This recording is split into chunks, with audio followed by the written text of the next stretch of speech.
خط ملنے کے بعد فوراً حبیب یمنی مکہ شریف میں آ گیا۔ اے سرداران قریش، تم بھی سن لو کہ میں کلمہ پڑھتا ہوں۔ حبیب یمنی، پہلا سوال تو دیکھ لیا تو نے، اب تیرا دوسرا سوال کیا ہے؟ مزید ویڈیوز کے لیے اسلامک RCH یوٹیوب چینل کو سبسکرائب کریں۔ خط لکھا، کس نے؟ اسلام کا دشمن ابو جہل خط لکھ رہا ہے۔ مکے والوں پر تمہارا بہت بڑا احسان ہے، تم جب مکے میں آؤ گے تو تم سمجھاؤ گے مکے والوں کو یہ لوگ اپنے دین پر قائم رہیں گے، تم جلد سے جلد آؤ، ورنہ دین اسلام تیزی سے پھیلتا جا رہا ہے۔ ان کی زبان میں اتنی تاثیر ہے کہ ان سے جو ملتا ہے وہ ان کا ہو کر ہو جاتا۔ خط ملا، حبیب یمنی کو خط ملا۔ خط ملنے کے بعد فوراً حبیب یمنی مکہ شریف میں آ گیا۔ حبیب یمنی کو بتایا، بڑی مہمان نوازی کی ابو جہل نے حبیب یمنی کا، کھانا بڑے لذیذ لذیذ پکوان کیا، انتظام کیا، کھانا کھلایا اور پھر پوری تفصیل سنایا حضور علیہ الصلوۃ والسلام کے بارے میں، ان کی تبلیغ کے بارے میں، ان کے نرم لہجے کے بارے میں، آپ کے اخلاق کے بارے میں، لوگوں کے درجات اسلام میں داخل ہونے کی وہ پوری کہانی، وہ پوری باتیں ابو جہل نے حبیب سے کہا۔ حبیب یمنی نے کہا کہ ٹھیک ہے، میں نے تمہاری بات کو سن لیا ہے، ایسا کرو کہ جنہوں نے دعویٰ کیا ہے، جو محمد بن عبداللہ جنہیں تم کہتے، جنہوں نے دعویٰ کیا ہے نبوت کا، رسالت کا، ہم ان سے ملنا چاہتے ہیں، ان سے ملنا چاہتے ہیں۔ تو حبیب یمنی نے خبر بھیجوایا کہ میں یمن سے آیا ہوں، حضور علیہ الصلوۃ والسلام کو خبر بھیجایا، کہا کہ میں یمن سے آیا ہوں اور میں آپ سے ملنا چاہتا ہوں۔ اب ادھر ابو جہل پریشان ہے، میں نے بلایا تھا مکے والوں کو سمجھانے کے لیے، لیکن یہ تو کہتے ہیں میں ان سے ملنا چاہتا ہوں، دل یہ بول رہا ہے محمد عربی سے مل، اگر یہ بھی مل لیے تو کہیں ایسا نہ ہو کہ یہ بھی اپنا دین دھرم چھوڑ کر اسلام قبول کر لے۔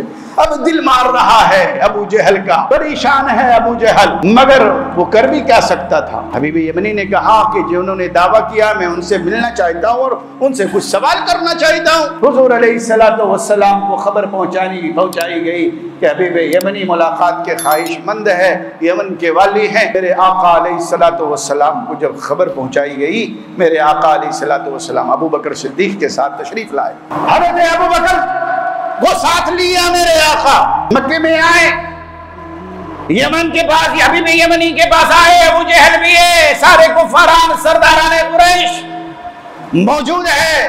میرے آقا علیہ الصلوۃ والسلام ابو بکر صدیق کو ساتھ لے کر حضور کے آئے جیسے آپ تشریف لائے، حضور علیہ الصلوۃ والسلام میرے آقا کا وہ نورانی چہرہ، وہ روب، وہ دبدبا اور وہ آپ کی شان و شوکت دیکھ کر نہ سرداران قریش کو سوال کرنے کی ہمت ہوئی، نہ حبیب یمنی کو جرأت ہوئی کہ وہ پوچھ سکیں۔ تو میرے آقا علیہ الصلوۃ والسلام نے فرمایا، اے حبیب یمنی بتاؤ مجھے کس نے کیوں بلایا ہے تم نے؟ میرے آقا ہی نہیں پوچھ لیا، انہیں جرأت نہیں ہوئی، لیکن میرے آقا نے پلٹ کر پوچھا، حبیب یمنی بتاؤ کہ ہمیں کس لیے تم نے بلایا ہے؟ تو حبیب یمنی نے کہا کہ میں نے سنا ہے کہ آپ نبوت کے دعوے دار ہیں، آپ نبی ہونے کے دعوے دار ہیں، نبوت کا دعویٰ آپ نے کیا ہے۔ اگر آپ نبی ہو تو میرا دو سوال ہے، وہ دونوں سوال کا جواب چاہیے، تو میں آپ کا کلمہ پڑھ لوں گا۔ اللہ اکبر۔ میرا دو سوال، سرداران قریش، ابو جہل، عتبہ، شیبہ، تمام کفاران موجود۔